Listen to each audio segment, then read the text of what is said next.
Good morning student. Today we are going to learn topic number first of a 9th standard, that is laws of motion. Before learning this topic, I am going to give you little bit introduction about me. My name is Shraddha Mahajan and my qualification is MSc Physics. So I am going to teach you the part first of the 9th standard.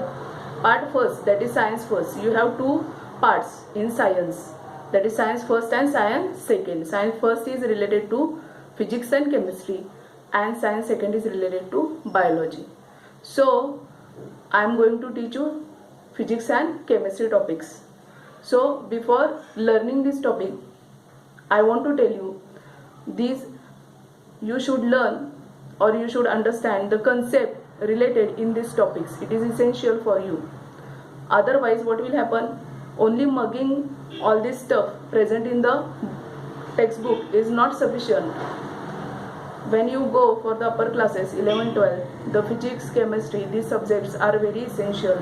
So to make them interesting, this subject interesting, you should understand the terms, you should clear your concepts, so that that subject would become very interesting to you and you will take interest to read, write these subjects. म्हणजे हे तुम्ही समजून घेतलं पाहिजे, लिहिलं पाहिजे. त्यासाठी जे आहे पाठांतरापेक्षा समजून घेण्यावर भर द्या आणि नंतर प्रॅक्टिस करा, तरच तो विषय काय होईल, सोपा होईल. आता पहिला जो टॉपिक आहे तो आहे लॉज ऑफ मोशन. बघा, लॉज ऑफ मोशन मध्ये पहिला पॉइंट काय आहे बघा, motion of an object. Then one question is ask, can you tell, म्हणजे तुम्ही सांगू शकता का, what is that, can you sense a motion. The first example, flight of a bird. Second example, stationary train. Third example, leaves flying through air. Fourth, a stone lying on a hill. म्हणजे ह्या example मधून तुम्हाला motion sense होते का, कुठल्या object motion मध्ये आहेत. Then answer is flight of a bird, lives flying through air. म्हणजे पक्षी उडताना दिसत आहे आणि आपल्याला पानं जी तरंगत आहेत हवेमध्ये, त्यामधून आपल्याला काय होते, वी सेन्स द मोशन. आता स्टेशनरीचा अर्थ काय, तर ती वस्तू थांबलेली आहे. Stationary or at a rest, ह्याचा अर्थ काय, ती वस्तू थांबलेली आहे. मग आपण म्हणू का की ती मोशन मध्ये आहे, तर नाही. आता बघा नेक्स्ट एक्झाम्पल काय दिले बघा, we see motion of several object every day. आपल्याला डेली रुटीन मध्ये कितीतरी वस्तू मोशन मध्ये आहेत असं जाणवतं. But some things we cannot see directly. For example breeze. Breeze म्हणजे हवेची झुळूक. आता हवेची झुळूक जेव्हा येते तेव्हा झाडाची पानं हलतात, घरातल्या वस्तू हलतात. आता त्यावेळी आपण हवा बघू शकतो का, तर नाही बघू शकत. But air is in motion is called as a bridge. म्हणजे एखादा हवा जे मोशन मध्ये असेल त्याला आपण काय, ब्रिज असं म्हणतो. आता मोशन ही कन्सेप्ट क्लिअर करताना आपण एक गोष्ट लक्षात घेतली पाहिजे, it is a relative concept. म्हणजे काय, ही आपल्या मांडण्यावर एक गोष्ट आहे, it is a relative concept. How. आता बघा खाली एक्झाम्पल दिलंय, think about it. You are traveling in a bus. Is a person sitting next to you in a motion? म्हणजे तुम्ही बसमध्ये बसलेला आहे आणि तुमच्या जवळच एखादा व्यक्ती बसलेला आहे, तर तुम्हाला काय वाटेल, ती व्यक्ती पण मोशन मध्ये आहे असं वाटेल का, तर नाही, कारण तुम्ही दोघंही बसमध्ये बसलाय. But if you are present outside the bus and you are observing the bus which is travelling from one point to another, then you can sense the motion of that bus. पण जर तुम्ही बसच्या बाहेर उभे आहात आणि बस काय झालेली आहे, एका ठिकाणापासून दुसऱ्या ठिकाणी चाललेली आहे, तर तुम्हाला काय वाटेल, तुम्ही थांबलाय पण ती वस्तू काय आहे, एका ठिकाणाहून दुसऱ्या ठिकाणी चाललेली आहे, तर तुम्हाला काय वाटेल, ती वस्तू मोशन मध्ये आहे. पण तुम्ही पण मोशन मध्ये आहात, बस पण मोशन मध्ये आहे, तर तुम्हाला काय वाटेल, बस ही मोशन मध्ये नाही. म्हणजे एक वस्तू थांबलेली पाहिजे आणि दुसरी काय वस्तू पाहिजे, ती एका ठिकाणाहून दुसऱ्या ठिकाणी जात असताना दिसली पाहिजे, तरच we can sense the motion. That is, it is a relative concept. And what is its definition? If the position of an object is changing with respect to surrounding, if position of an object is changing with the surrounding, then it is said to be in motion. Otherwise it is at a rest. तरच आपण काय म्हणू शकतो, ती motion मध्ये आहे. Otherwise it is in a state of rest. Rest म्हणजे आहे त्या ठिकाणी थांबलेली आहे. म्हणजे एक वस्तू थांबलेली असेल आणि दुसरी चालत असेल तर ती मोशन मध्ये आहे असं जाणवतं. जर दोन्ही वस्तू चालत असतील किंवा पळत असतील तर त्यांना ती मोशन जाणवणार नाही.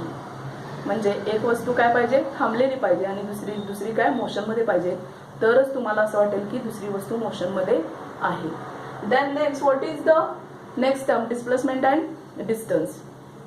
First we will see what are these terms.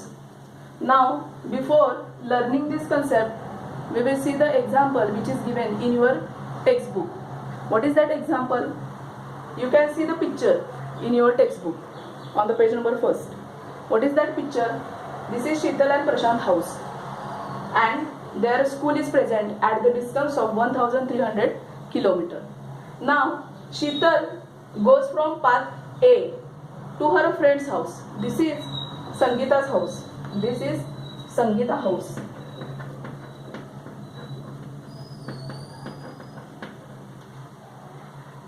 Sheetal first goes from path A to Sangeeta house. After she goes to path B, she travel the distance. Both of them travel the distance. Sheetal and Sangeeta travel the distance 1200 meter, and then after that they reach to their school. But what Prashant does? Prashant will travel directly from his house to the school. He span the distance 1300 kilometer directly. Both have same speed. दोघेही एका स्पीडने चाललेत. पण शीतल कुठून गेली आहे, path ए पासून path बी पासून संगीताच्या हाऊस पासून कुठे गेली, स्कूलला. आणि प्रशांत डायरेक्टली काय गेलाय, स्कूलला. बघा दोघांचा स्पीड पण सेम आहे. आता distance travel by the Sheetal, जर डिस्टन्स किती शीतलनं ट्रॅव्हल केले हे काढायचं असेल, you have to add these two distances, that is path A plus path B. You will get the distance traveled by the Sheetal. In case of Prashant, when the question asks how much distance Prashant traveled, you have to write 1300 km from Prashant house to school. So what are these concepts? Now there is another example. When 2 points are given and we have to calculate the distance between these 2 points, then what to do? We will place the scale from point A to point B and we will directly measure the distance between these 2 points. If we will go from this curve, from this point to this point, and from this curve A to B, then we will get another distances. म्हणजे ए आणि बी मधलं distance तुम्हाला major करायला सांगितलं. तुम्ही काय करणार, पट्टी घेणार आणि हे डिस्टन्स मोजणार आणि नोट डाऊन करून ठेवणार. जर कर्व पासून हे डिस्टन्स तुम्ही मेजर केलं तर ते वेगळं येणार. ह्या कर्व मधलं, कर्व पासून ए पासून बी पर्यंत तुम्ही गेला ह्या कर्व थ्रू, तर हे डिस्टन्स काय येणार, वेगळं येणार आहे. Then what are this concept? Distance, length of actual path travelled by an object in a motion from going from one point to another. म्हणजे काय, length of actual path travelled by an object, एखाद्या वस्तूनं एखाद्या गोष्टीपासून दुसऱ्या point पर्यंत जाण्यासाठी जेवढं डिस्टन्स ट्रॅव्हल केलेलं असेल त्याला काय म्हणतात, distance. Actual path travelled by an object from one point to another, it is called as a distance. But in case of displacement, distance and displacement, both these terms are different from each other. Displacement means minimum distance traveled by an object from one point to another. कमीत कमी जे distance travel केलेलं असेल, कमीत कमी distance travel केलेलं असेल एका starting point to final point, then it is called as displacement. Actual path travel by an object from one point to another is called as a distance. And minimum म्हणजे कमीत कमी distance जे travel केलेलं असेल, it is called as displacement. Then next point is SI unit. This concept is not given in your textbook. What is SI unit? SI unit means larger unit, standard unit. म्हणजे distance and displacement हे कसे measure केले जातात, कसे मोजले जातात. How distance and displacements are measured. You know, when you travel from Sangli to Pune, then somebody asks you what is the distance between Sangli and Pune? You will say it is 250 kilometer. Or when your friend asks you what is the distance between your school to home, then you will say it is 3 kilometer, it is 4 kilometer. Same as that of the SI unit of distance and displacements are, SI unit is distance and displacement are same, that is both these terms are measured in terms of meter. म्हणजे दोन्ही term कशात measure केले जातात, metre. CGS unit means smallest unit. Always remember, SI unit means largest unit, म्हणजे ती गोष्ट किती मोठ्या क्वांटिटीमध्ये मोजली जाते त्याला SI युनिट म्हणतात. मीटर, तर ते काय आहे फिजिक्सच्या टर्ममध्ये मीटर. आणि एखादी गोष्ट लहानात लहान म्हणजे तुमची स्केल घ्या हातामध्ये, त्यामध्ये तुमच्या लक्षात येईल बघा की 0 to 1 मध्ये किती लाईन्स आहेत त्या मेजर करा. लहानात लहान जी लाईन आहे ती काय आहे 0.1, त्याची व्हॅल्यू 0.1 अशी आहे.